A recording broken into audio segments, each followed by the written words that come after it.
I think what sets apart, what used to set apart engineers at Amazon was there was a saying that you don't hire engineers or coders, you hire builders. And Amazon believes in what's called the inverting the man-machine initiative. Okay. They take a system where a man is telling the machine what to do and invert that and say, bring the human minutes. The Amazon way of interviewing is also always the belief that what you have done in the past is the best indicator of what you're going to do in the future. And hence there were no puzzles, there were no gotcha questions. But one of the questions that you had to answer was, why did this error have to be pointed by someone else? Why didn't you know it yourself? Right? And usually the answers to that would always lead to, more observability.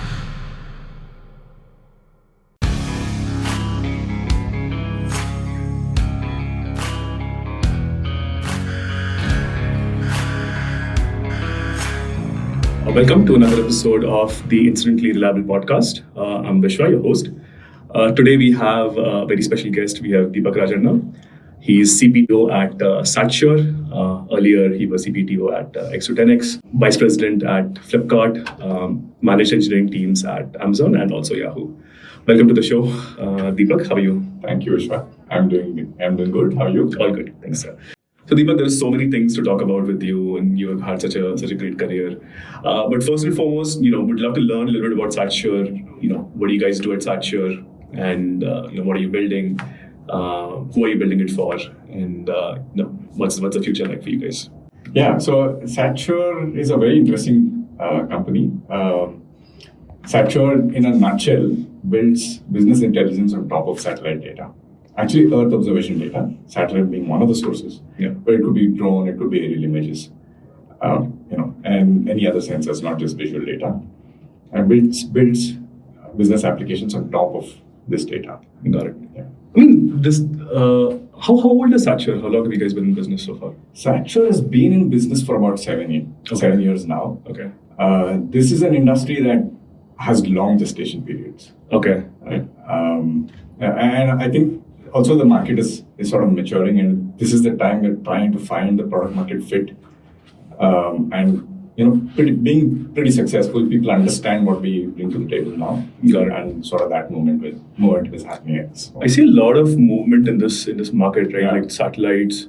Lot of companies that are getting built out of India. Yeah. In space tech in general, I wouldn't call this space tech as more of a sort of an application of satellite images, as you rightly pointed out. But what is... Well, it's space tech as well, because we're in the process of launching our satellites. Really? Oh, okay. At the end of this year. Starting at the end of this year. Oh, interesting. Okay. Yeah. So SatSure is going to have its own satellites out there. Yes. And you're gonna take your own images, and you're gonna run your own analysis on top. Absolutely. Technically, I'm not allowed to call it our own satellites. Okay. It's just the payload is ours. Okay. The sensors. Yeah. But we'll have our footprint in space. I'm just thinking. I mean, from a market perspective, how is it that there's in the last 3 to 4 years there have been so many space tech startups coming out of India? What do you think is like the catalyzing sort of reason for the emergence of space tech from India or in India? I think a couple of things are falling in place, and the perfect storm is sort of happening. I think SpaceX has just given this a lot more visibility and brought the costs down heavily. Okay. Costs have come down. ISRO is a very respected player in the space. It's one of the world-class organizations that we have in India, right? And it's built a name for reliability. Yeah. And many of the startups that you see in India around space tech, almost all of the founders will be from the ISRO. Okay. Including the founders of SatSure. Both Okay. Pradeep and Ashmit, CEO and CTO, are from ISRO. Ex-ISRO. Okay. Right. So the talent pool, the critical mass is there. SpaceX has given this both visibility as well as brought the costs down. Yeah. And I think the awareness of what this data can do is also building. And I think the other revolution that's also has made this the right time is AI. Mm-hmm. Just your ability to make sense out of all of this data and pick the signal from the noise. Yeah. AI has just brought the barrier down. Okay. Right. In some sense, I call this the perfect storm because all of these things are falling in place. There's plenty of capital. That's also now There's getting- also capital available. Mhm. Yeah. Got it. And what kind of industries do you guys serve, right, at SatSure? So in our steady state, once we have our satellites or our sensors up in space, there will be two kinds of clients for us. People who will look for that high quality data, and people who want to have control over that data. You could think defense and aviation and so on. Mm. And then there are people who would want to make sense out of that data and assist their business insights. And examples of that would be agriculture, for example. Right? If I may, I'll give you a quick example. Given any survey number, which is the final unit of sort of ownership in agricultural records, given any survey number in 8 states in India, where agriculture is a pretty major driver of economy, and the land records are digitized, SatSure can tell you who owns that land, what was grown there in the last 6 years, and what was the strength of the agricultural practices, all just by analysis of the data from satellites, right? And where does this get used? So banks, when they have to give out their agricultural loans, use this data as a marker for risk. Because in the absence of any other digital footprint, which our farmers don't tend to have, this becomes an important signal for the banks. Got it. Super exciting. I mean, there's so many use cases that I can think of, and I have absolutely very little knowledge about the space, but amazing stuff. I was just going through your experiences, and I think you've seen crazy scale throughout your career.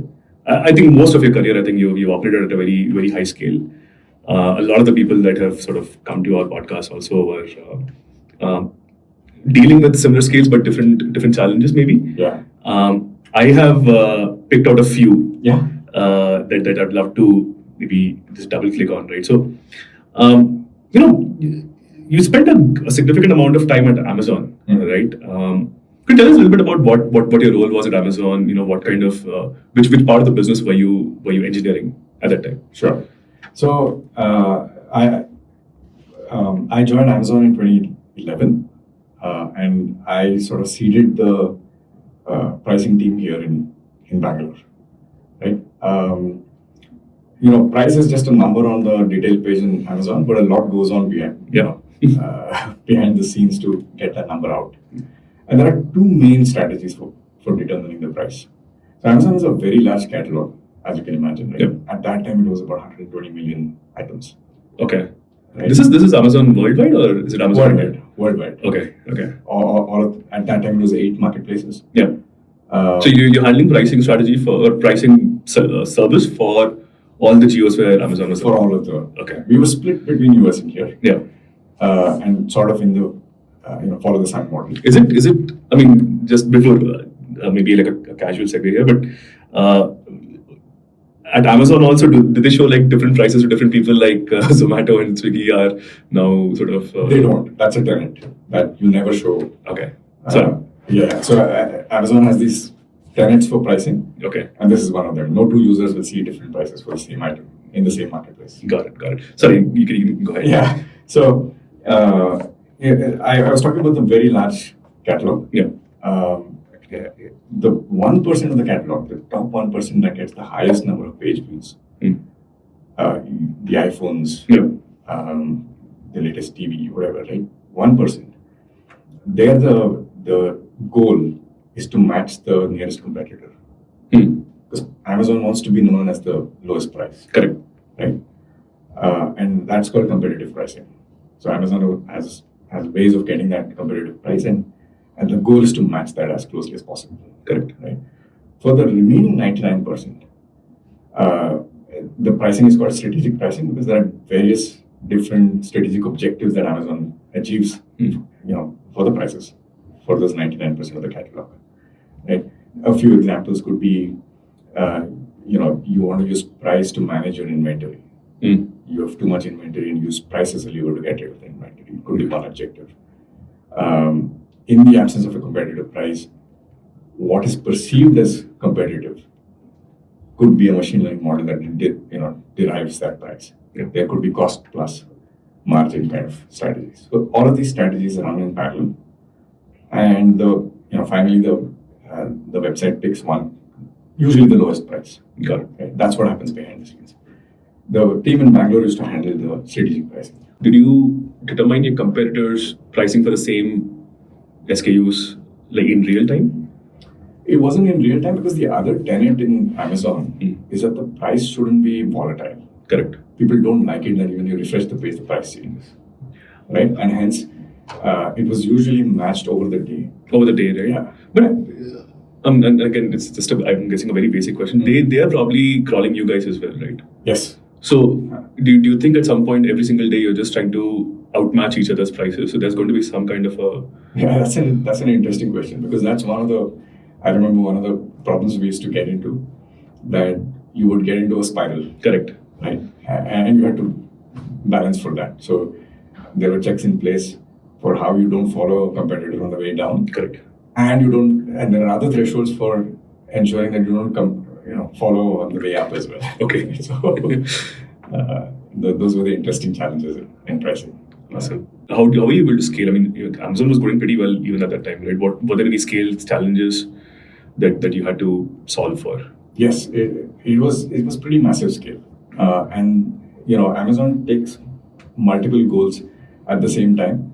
So our charter was to increase the number of prices that we generate, and decrease the number of humans involved in pricing while the business was scaling.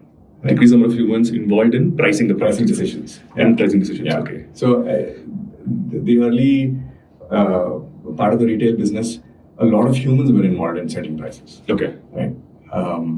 And Amazon believes in what's called the inverting the man-machine initiative. Okay. Right. They take a system where a man is telling a machine what to do, and invert that and say, bring the human when it's needed. Okay. Right. That's one of the sort of design principles. Got it. And pricing, followed that. Got it. I mean, there's Amazon has set so many benchmarks when it comes to processes, when it comes to even running the business overall.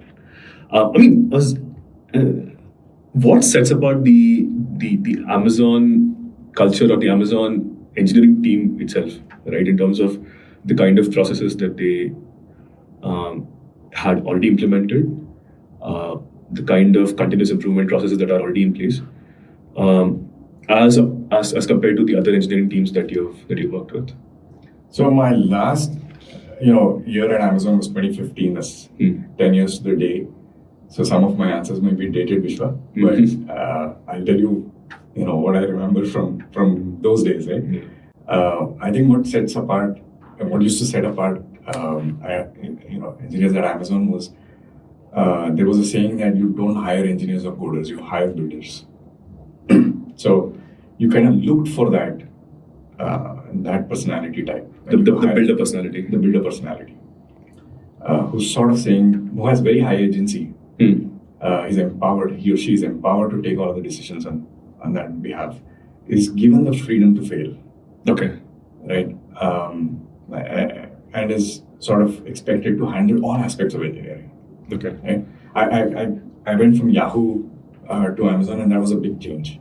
Okay. At Yahoo, the coders were different, and the service engineering was different. The SREs and the DevOps were different. Pricing, we had only one tribe of engineers. Okay. So that was very different. And to the point of reliability, for example, if something broke, you fixed it. If you feel the pain, you have the highest incentive to fix it. Yeah. They operate on a service ownership kind of a model where Absolutely. If you build it, you own it.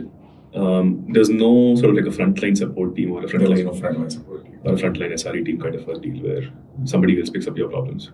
Absolutely not. There were some teams that had it, but most of the teams, pricing wasn't a tier 1 service. As in, it wasn't, the website traffic wasn't correct directly. So we used to compute the prices, send it to the tier 1 service, and our job was done. Okay.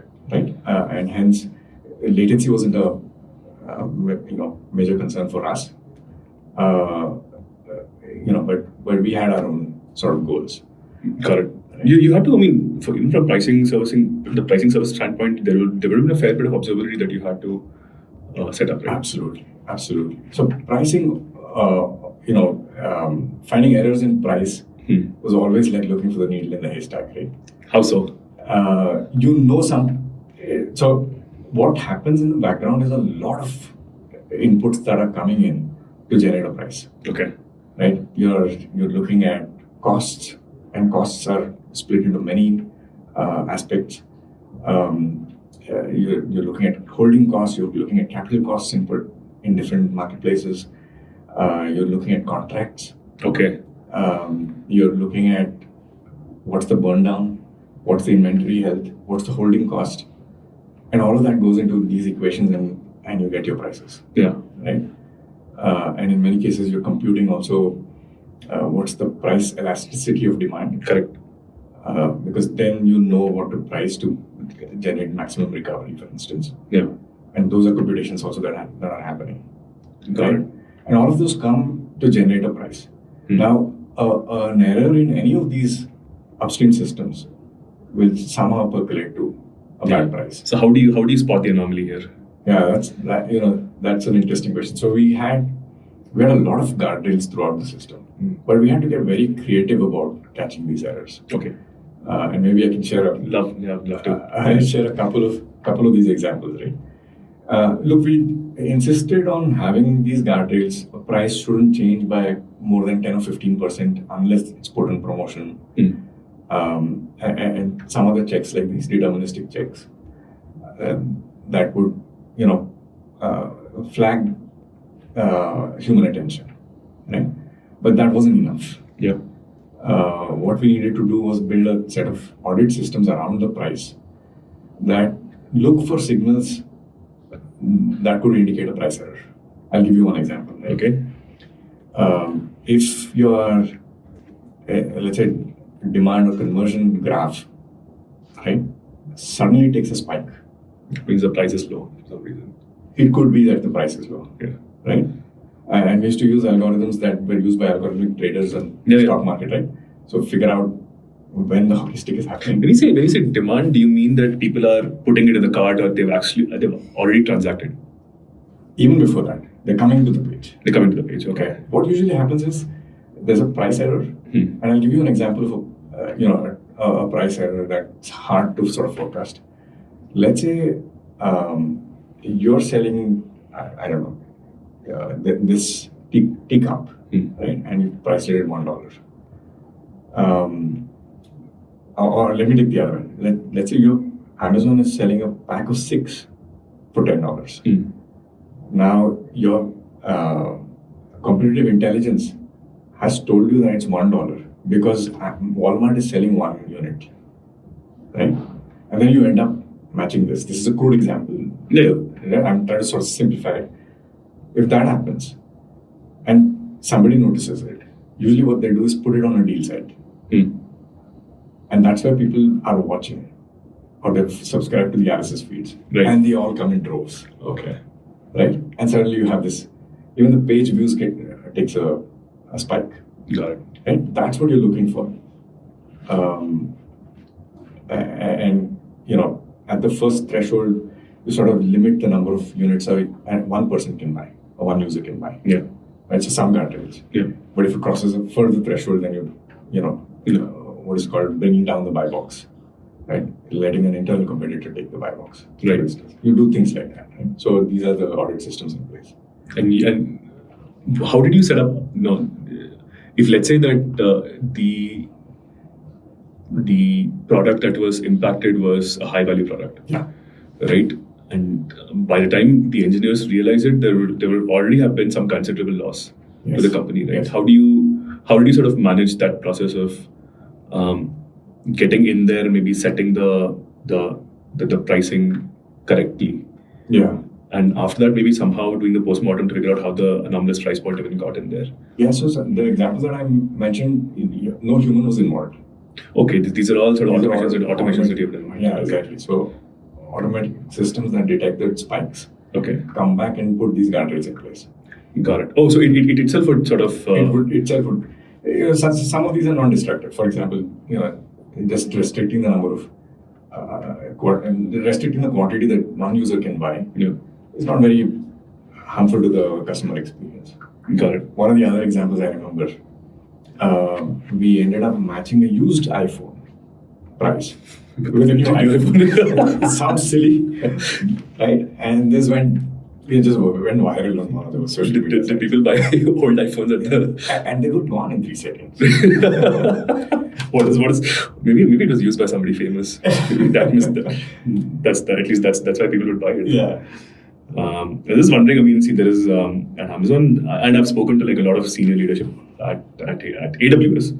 How important was observability, at not just Amazon, but even in Flipkart, where you ended up spending quite some time there, right? How important is observability in the e-commerce engineering process in general? Very high. Very high. Right? And for different reasons. Maybe I'll take both the Amazon example and the Flipkart example. Amazon, like I said, price errors are, just looking for the needle in the haystack. Right? And hence, when you're aware of the price error, you have to be quickly able to decide whether it was actually an error or something. And what's the source of the error. And that's why sort of having that traceability, being able to quickly narrow down to which particular upstream system introduced the error was very important. Got it. Right? And these teams were all geographically spread. You couldn't wait till the next morning to be able to do this. And hence, we relied a lot on the observability. Right? Okay. And, maybe this is also a point where I can share with you one of the principles of doing RCAs in Amazon. Yeah. I think these days it's called Blameless. Postmortems, yeah. Yeah. And back in Amazon, it used to be called COE, or cause of error. Correct. Right? And for any of these issues, you had to publish a cause of error and go pretty deep with the 5 I's. But one of the questions that you had to answer was why did this error have to be pointed by someone else? Why didn't you know it yourself? Okay. Right? And usually the answers to that would always lead to, more observability. Okay.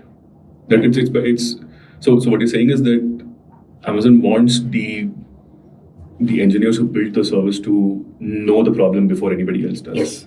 You always have to answer that question. Okay. And the answer would always lead to an action item that would increase the observability. So what you're saying is that there was a question that says that was it you or somebody else who actually detected this issue? Yeah. And if the answer is no, then why was it not you that actually? Exactly. Okay. And the culture at Amazon was that the COE would go out to almost everybody in Amazon. May I ask a counter here? Yeah, please. And I've seen this in some of my, some of the companies that I've worked with, right? Do you think this is the fear of, and again, blamelessness is really good if it's part of your engineering culture. In companies where blamelessness has not been incorporated as part of their standard process, I do see some of the engineers sort of implementing too many or putting alerts or trying to observe too many variables. Yeah. In fact, even they'll put alarms for variables that are correlated. Yeah. Right. So, and that'll very often lead to some kind of fatigue alert or alarm fatigue. Right. Yeah. Did you see that happen anywhere or in the companies that you even consulted with? Yeah, I think it happened in Amazon as well. Yeah. Just this idea of one of the problems with pricing was that you would get an error or a query from Japan at 5 in the morning, and I would follow with China and then India and then all of the European marketplaces and end with US at night, right? And you have to take care of most of this. Correct. So there was always this pressure that you're always on. Yeah. So that's the flip side. Yeah. With the culture like that. Were they even sort of looking at alarms that were low severity? They've never really had any customer or business impact, but you sort of set up a metric and a threshold in such a way that, hey, even if there's even like a slightest movement, not material movement, but even like the slightest movement, you put an alarm in, and waking up engineers for something that is essentially like a false alarm. Yeah, I think that getting that signal to noise ratio is super important in monitoring, right? Yeah. And we always had an operational excellence review. Okay. Quarterly, not quarterly, sorry, weekly. Yeah. Where we would look at, was this a false alarm? And how can I, change the sensitivity of this alarm? Unless you do that constantly, right? It's like a gardener who needs to continuously prune. You either get into a state where you start ignoring. Yeah, exactly. Right? Or you get burnt out. Yep. Right? If you're responding to each other. And it's super important to stay in the middle. Got it. Right? And that operational excellence review was a process. There's, I'd love to shift gears to your the gig that you had at X210X. Yes. You're the Chief Product and Technology Officer at X210X. For the uninitiated, maybe you can just talk a little bit about X210X. What do you guys do at X210X? Yeah, X210X is a hard company to describe, so I'll do my best. Yeah. But maybe the origin story is the best way to sort of introduce X210X. When Billy, Saiki, and Neeraj were all at Flipkart, eCart specifically, where I also had the overlap with them. When they were looking to do the next thing, I think they were clear on entrepreneurship, but they didn't want to take a business idea and scale it. But they wanted to impact the ecosystem. And hence the idea was, can we help other startups scale? Because the reflection from scaling Flipkart was that it was always 2 steps forward and 1 step back. Yeah. Can we help the other startups not do that? Okay. Right? And hence impact the ecosystem. So it was formed with that kind of vision. And we said, we're going to use products, services, operating partnerships, and investment to achieve that. Yeah. And a mix of that. So my role was twofold. I was in charge of the product. So we were building products internally, SaaS products that help startups in that scale journey. But also, wherever we were deeply involved with companies, I used to sort of be the co-CPO or CTO. Yeah. So it's sort of like a shadow CPO or shadow CTO kind of thing. Worked with a whole bunch of companies. I saw the list of companies that X210X has worked with, and a lot of them are some of the biggest startups in India, right?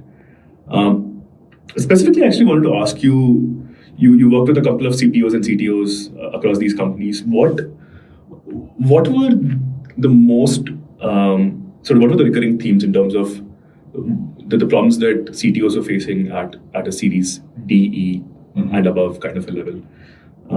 What were they most concerned about? I think there were a few themes that always showed up. In the case of founders who were non-tech, the question always was, are we set up for scale? Do we have the right people for the scale journey? Is the tech,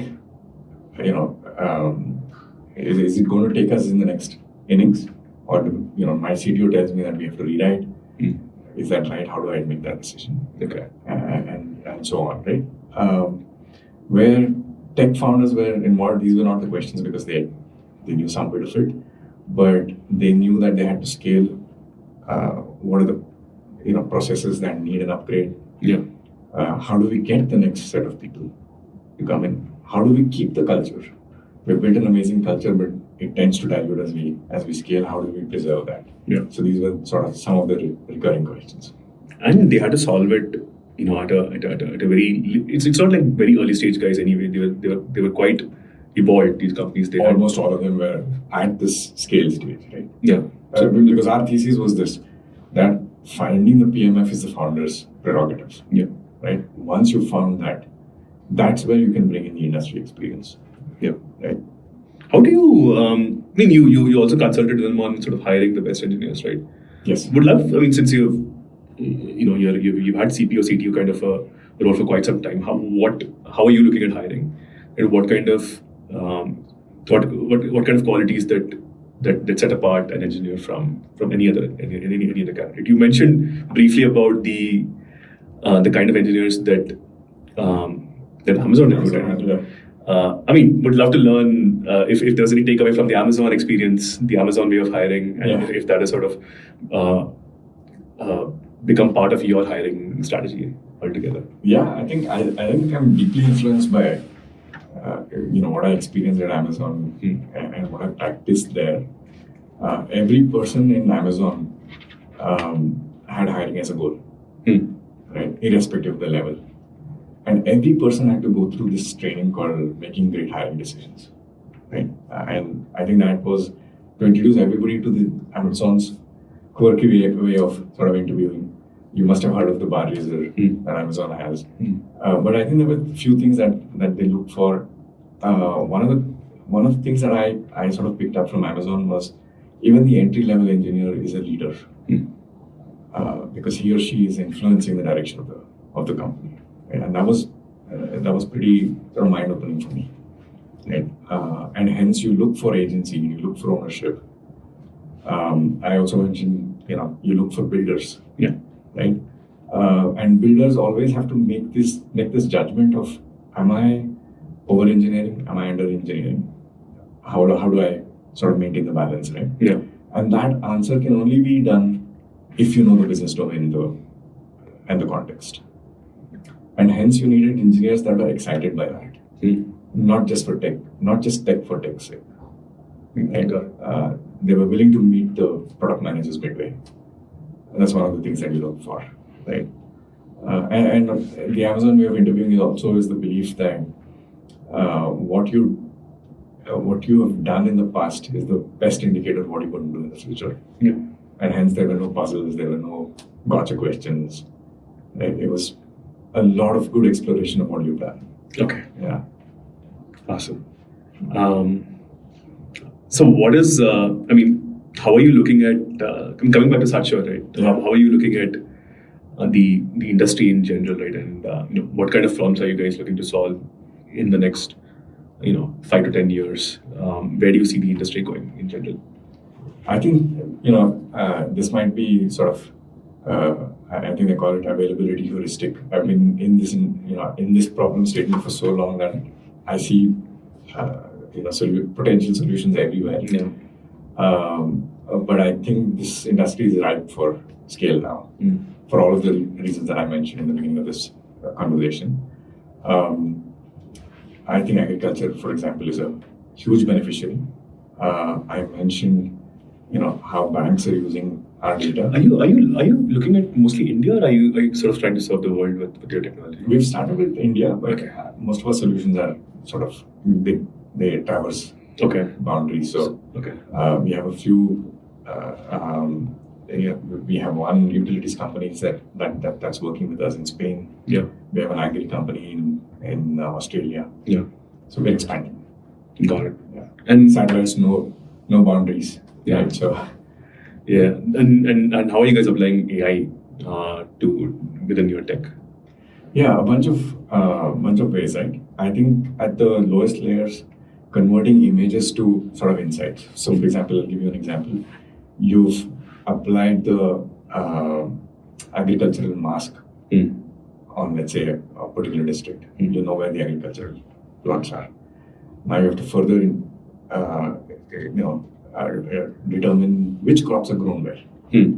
Okay, and let's say you identified rice now. Now you have to figure out which ones are at risk. Are at risk, okay. Are at risk, right? So, because that's one of the monitoring use cases that occurs repeatedly for us. Yep. And all of these are sort of different levels of inferencing, which is where we see AI playing a huge role. Got it. Nice. So we're doing something new for this podcast. It's called the rapid fire segment. All right, I'll just ask you a bunch of stupid questions.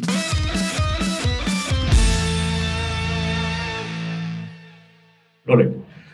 One tool you cannot live without. Google Sheets, I think. Google Sheets? Yeah. Oh God. Okay. The biggest technical debt you've had to deal with. I think it was the system that we inherited when we acquired a few companies in the post-delivery supply chain. Okay. And Flipkart. Yeah. We acquired 2 companies. Yeah. And very, very diverse tech stacks, very different in maturity. Okay. Sort of bringing them into the Flipkart thing. That was the hardest. Yeah. And never acquire companies. Most overrated technology trend. Any blockchain application outside of crypto. Most underrated skill for technical leaders. Meeting business folks halfway. One piece of advice for engineers who want to move into leadership. Get comfortable with handling ambiguity.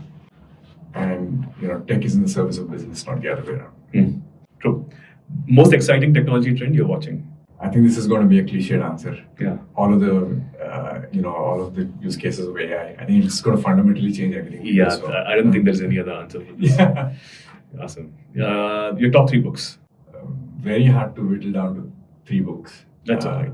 Maybe your favorite book. I think I'm going to let my recency bias play out. Let's do it. I've read a book called The Immense World. A fantastic book. Technical book that I really enjoyed and fundamentally changed a lot of how I sort of articulate and think. Is a book called Building Evolutionary Architectures. Very interesting book. You can buy them on Amazon or Flipkart. do you prefer any other sites? I still own stocks in both of them. So either Amazon or Flipkart. We generally end all of our podcasts with the same question, which is war room stories.